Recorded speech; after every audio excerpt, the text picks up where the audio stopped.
আল্লাহু আল্লাহু আল্লাহু আল্লাহ।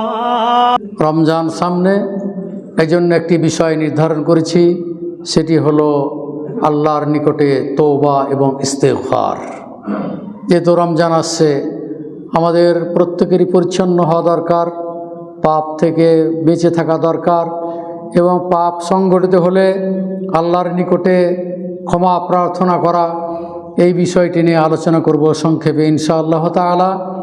এবং সর্বশেষ সেটি হলো প্রশ্ন উত্তর। আপনাদের যার যেরকম ইচ্ছা আপনারা প্রশ্ন করতে পারেন। রমজান সংক্রান্ত হতে পারে, পারিবারিক সম্বন্ধে হতে পারে, সামাজিক, যেইভাবে হোক না কেন আমাদের কোনো প্রশ্ন থাকলে অবশ্য নির্দ্বিধায় আপনারা প্রশ্ন করতে পারেন, লিখিত আকারও দিতে পারেন, অথবা সরাসরি আমাকে প্রশ্ন করতে পারেন। যথাসাধ্য চেষ্টা করব ইনশাআল্লাহ তাআলা আপনাদের প্রশ্নের উত্তরগুলি দেওয়ার। আমি আপনাদের সামনে সূরাতুন নূরের 21 নম্বর আয়াত পাঠ করেছি এবং বুখারী বর্ণিত হাদিস 26-61 নম্বর হাদিস আপনাদের সামনে পাঠ করেছি।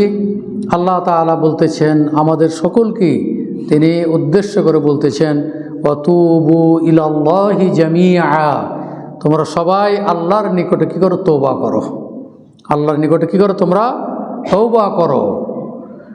তো বলছে তুবু ইলাল্লাহি জামিয়ান আইয়ুহাল মুমিনুন, হে ঈমানদারগণ, হে মুমিনগণ, তোমরা সবাই কী করো? আল্লাহর নিকটে তোমরা কী করো? তওবা করো। লাআল্লাকুম তুফলিহুন, তওবা করলে আল্লাহ তাআলা তোমাদের এই তওবার মাধ্যমে তোমরা সফলতা অর্জন করবে। হতে পারে তোমরা এর মাধ্যমে কি সফলতা অর্জন করবে। তো এখানে আল্লাহ তাআলা মুমিনদেরকে ডেকে বললেন আল্লাহর নিকটে তওবা করার তিনি নির্দেশ দিচ্ছেন। তুবু, তোমরা তওবা করো, ইলাল্লাহি মানে আল্লাহর নিকটে, জামিয়া মানে সবাই, আইয়ুহাল মুমিনুন, হে ঈমানদারগণ। তো এখানে আমাদের সবাই এখানে এসেছি, আমরা সবাই মোমেনদেরকে ডেকে আল্লাহ তাআলা এই আহ্বান করতেছেন। এবং রাসূলুল্লাহ সাল্লাল্লাহু আলাইহি ওয়াসাল্লামের বাণী, যেটি 26-61 নম্বর বুখারীর হাদিস, আল্লাহ রাসূল সাল্লাল্লাহু আলাইহি সাল্লাম বলছেন, ইন্নাল আবদা ইদা তারাফা, যখন বান্দা আল্লাহর নিকটে কি করে? তার পাপগুলি স্বীকার করে নেয়, পাপগুলি স্বীকার করে আল্লাহর নিকটে তওবা করে, তখন কি করে আল্লাহ তাআলা? তাবাল্লাহু আলাইহি, তখন আল্লাহ তাআলা কি করবেন? তার তওবা তিনি কি করেন? কবুল করে নেন। এটা বুখারীর হাদিস 2661 নম্বর হাদিস।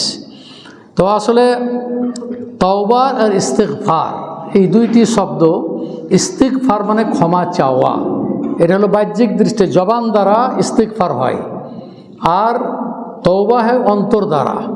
অন্তর দিয়ে কী করতে হয়? আল্লাহ তাআলার নিকটে কী করতে হয়? তওবা করতে হয়।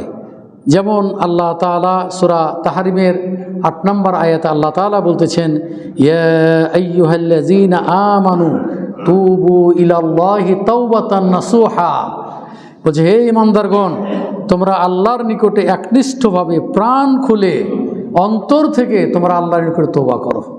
এটা কি সূরা তাহরিমের কত নম্বর আয়াত? 8 নম্বর আয়াত।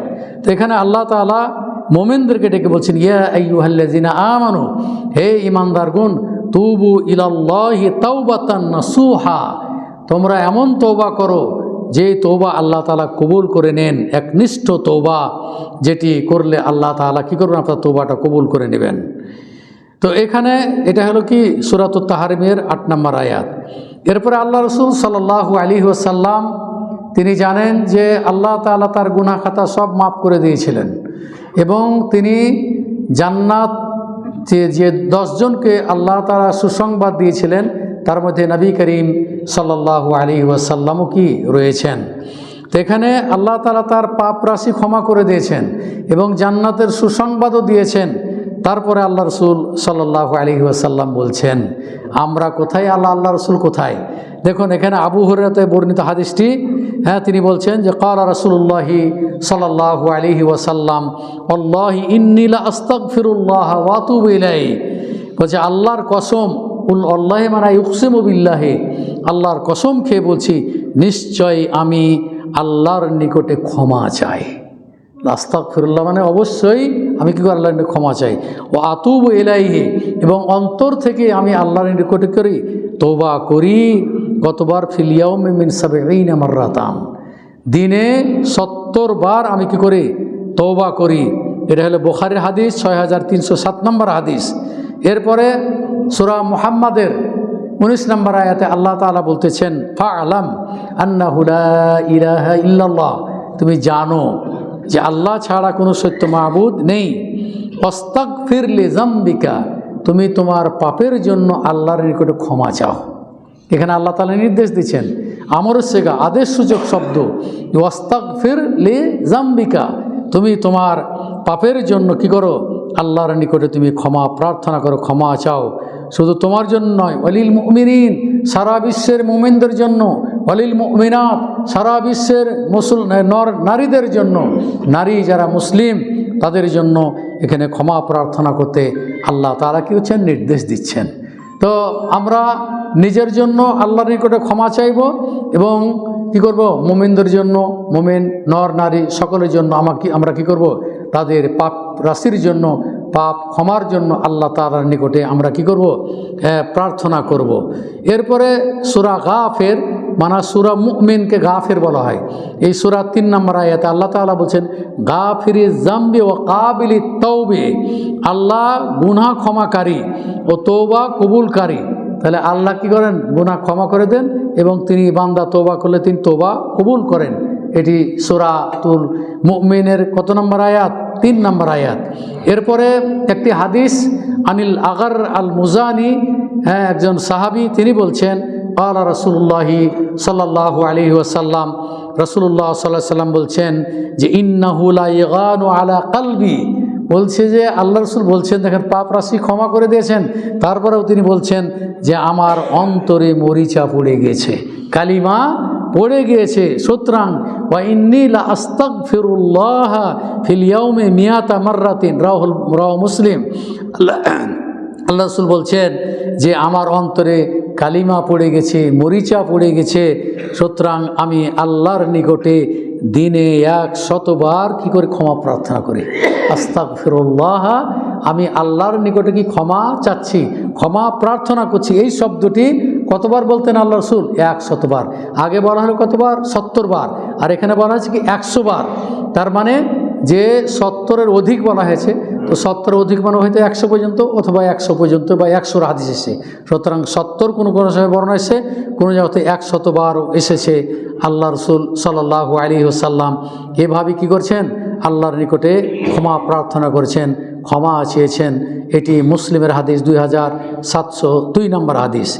এরপরে আল্লাহ তাআলা, আল্লাহ রাসূল সাল্লাল্লাহু আলাইহি ওয়াসাল্লাম যেটা বলছেন যে ১০০ বার আল্লাহর নিকটে আমি কি করেছি, তওবা করেছি। এটা হলো নাসাইর হাদিস, হাদিস নাম্বার হচ্ছে না, এটাও মুসলিমের হাদিস ৭০০৩ নম্বর হাদিস। এরপরে আল্লাহ তাআলা আরও অনেক আয়াত আল্লাহ তাআলার নিকট ক্ষমা প্রার্থনার জন্য তিনি নির্দেশ দিয়েছেন। এভাবে তিনি বলতেছেন, হুয়াল্লাযী ইয়াকবালু তাওবাতা আন ইবাদিহি ওয়া ইয়াফু আনিস সাইয়্যাত, যে সেই মহান আল্লাহ যিনি কি করেন, ইয়াকবালু তাওবাতা, তিনি কি করেন, বান্দাদের তওবা কবুল করেন, আন ইবাদিহি মানে তার বান্দাদের তিনি তওবা কবুল করেন, ওয়া ইয়াফু আনিস সাইয়্যাত, এবং পাপ রাশি আল্লাহ তাআলা কি করেন, এই তওবার মাধ্যমে, ইস্তেগফারের মাধ্যমে আল্লাহ তাআলা কি করেন, ক্ষমা করে দেন। তাহলে আল্লাহ তাআলা ক্ষমাশীল, তিনি দয়ালু।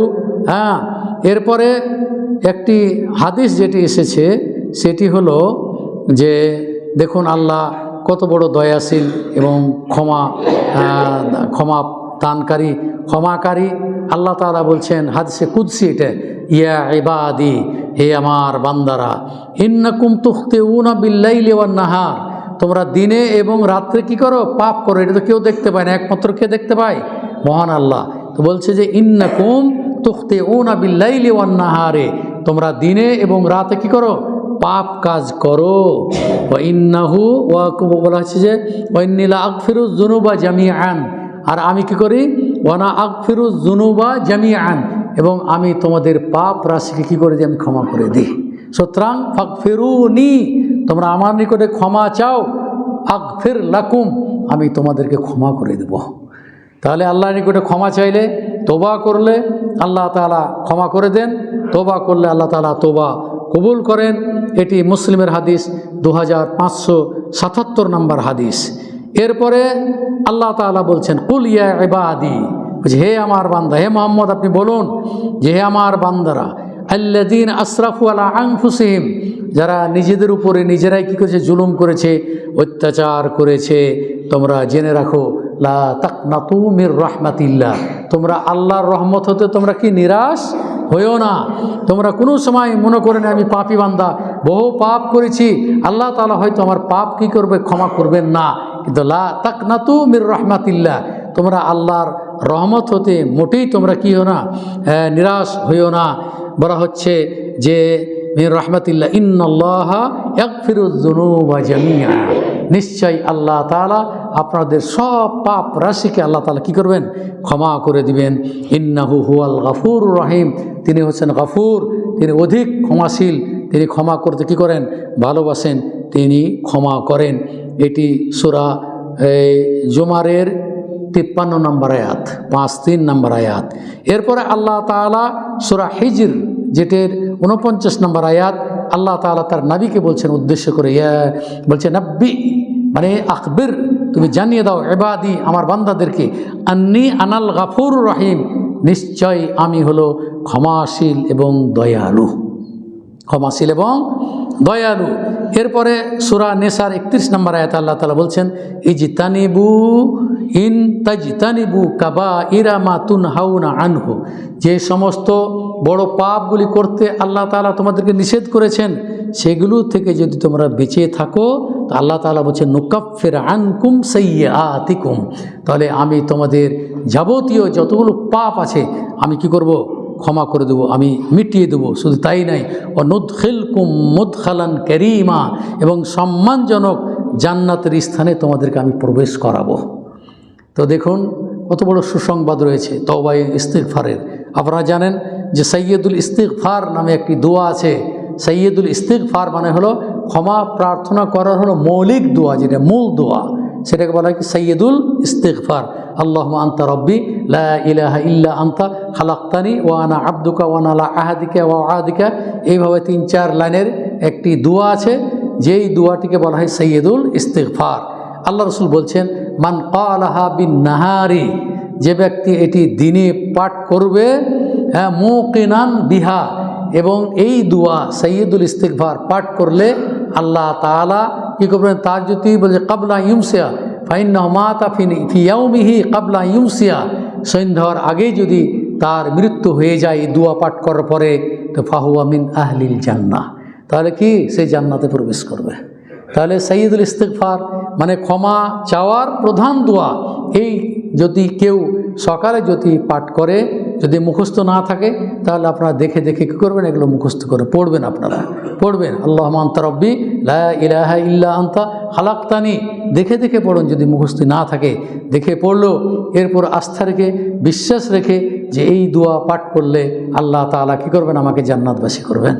পক্ষান্তরে কেউ তো এটি বিকালে পড়ে, ওমান ক্বালাহা বিল্লাইলে, অথবা রাত্রে যদি কেউ পড়ে, তো বলা হচ্ছে ফাইন্নাহু মাতা মিন ইয়াউমিহি কাবলা ইউসবিহা, সকাল হওয়ার আগেই যদি তার মৃত্যু হয়, আল্লাহ রাসূল সাল্লাল্লাহু আলাইহি ওয়াসাল্লাম বলছেন ফাহুয়া মিন আহলিল জান্নাহ, সে কী করবে, জান্নাতে প্রবেশ করবে।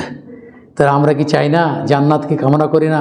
আমরা এই যে রমজান মাসে সিয়াম পালন করব, এই যে তারাবি পড়ব, তারপরে কোরআন তেলাওয়াত করব, এগুলোর মাধ্যমে এত কষ্ট করছি, তারপরও কি আল্লাহ তাআলার নিকটে আমরা ক্ষমা চাইব, প্রার্থনা করব, দোয়া করব, আল্লাহ তিনি ক্ষমাশীল, তিনি ক্ষমা করে দেবেন, তিনি আমাদের তওবা কবুল করবেন। সংক্ষেপে আপনাদের সামনে বেশ কয়েকটি হাদিস এবং আয়াত আপনার সামনে পাঠ করলাম। মহারব্বুল আলামিনের নিকটে দোয়া করি রমজানের পূর্বে, হে মহারব্বুল আলামিন, আমরা যে সমস্ত পাপ কার্যাবলী করেছি, আল্লাহ তুমি আমাদেরকে ক্ষমা করে দাও, এবং রমজান আসার পূর্বেই তুমি আমাদেরকে আল্লাহ পরিচ্ছন্ন করে দাও।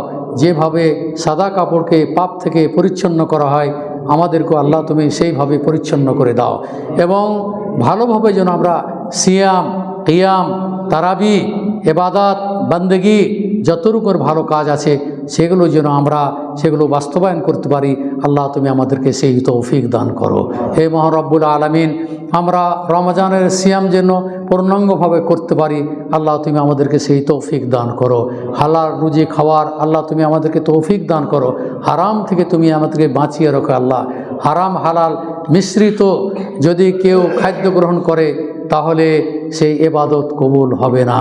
বলা হচ্ছে যে ব্যক্তি হারাম খেয়ে তার জীবন অতিবাহিত করলো, বলছে ফাহুয়া মিন আহলিল জান্নাহ, সে নাকি যে আহলিন নার, সেই জাহান্নামে যাবে। লা ইয়াদখুলুল জান্নাতা জাসাদুন গুযিয়া বিল হারাম, যে বডি হারাম দ্বারা প্রতিষ্ঠিত হয়েছে, গঠিত হয়েছে, সেই বডি জান্নাতে যাবে না। তাই তোমার নিকটে দোয়া করি, হে আল্লাহ, হারাম থেকে আমাদেরকে রক্ষা করো, হালাল রুজি আমাদেরকে খাওয়ার তুমি তৌফিক দান করো, হারাম থেকে আমরা বেঁচে থাকতে পারি আল্লাহ তুমি আমাদেরকে সেই তৌফিক দান করো। আমিন। ওয়া আখিরু দাওয়ানা আনিল হামদুলিল্লাহি রাব্বিল আলামিন। আসসালামু আলাইকুম ওয়া রাহমাতুল্লাহি ওয়া বারাকাতুহু।